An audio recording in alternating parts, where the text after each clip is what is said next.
ரிசாலே நூர் தொகுப்பு துருக்கியில் வெளியிடப்பட்டது. இறுதியில் மற்ற மொழிகளில் மொழிபெயர்க்கப்படும்.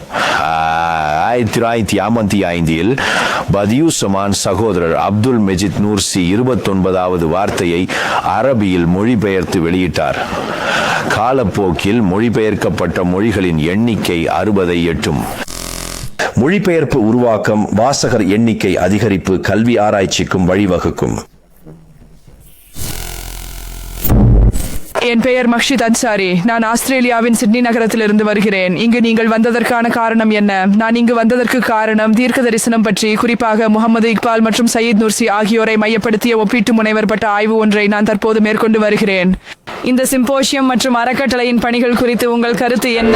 அவர்கள் செய்துள்ள பணி உண்மையிலேயே மிகவும் கடினமானது. இறைவன் அவர்களை ஆசீர்வதிப்பாராக. தீர்க்க தரிசனம் போன்ற ஒரு விஷயத்தை ரிசாலே நூர் மற்றும் சயீத் நூர்சியின் தனித்துவமான கண்ணோட்டத்தில் ஆராய்ந்து மதிப்பிடுவது மிக முக்கியத்துவம் வாய்ந்தது.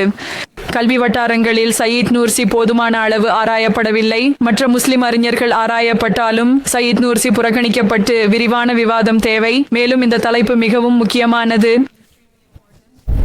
நூர்சியை பற்றி என்ன நினைக்கிறீர்கள்? அவரை பற்றியா? தனிப்பட்டதா?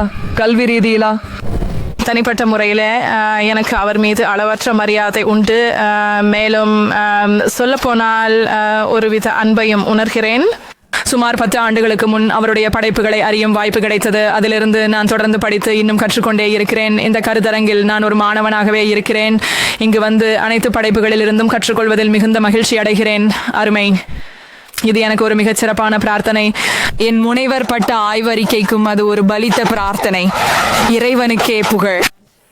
தீர்க்கதரிசிகள் கொடுத்த பொதுவான செய்தி என்னவென்று நீங்கள் நினைக்கிறீர்கள்? பொதுவான செய்தி கடவுளை நம்புவது, நேர்மையான வாழ்க்கை வாழ்வது, நீதிமான்களாக இருப்பது. இது வாழ்க்கையின் பல நோக்கங்களில் ஒரு பொதுவான கருப்பொருள்.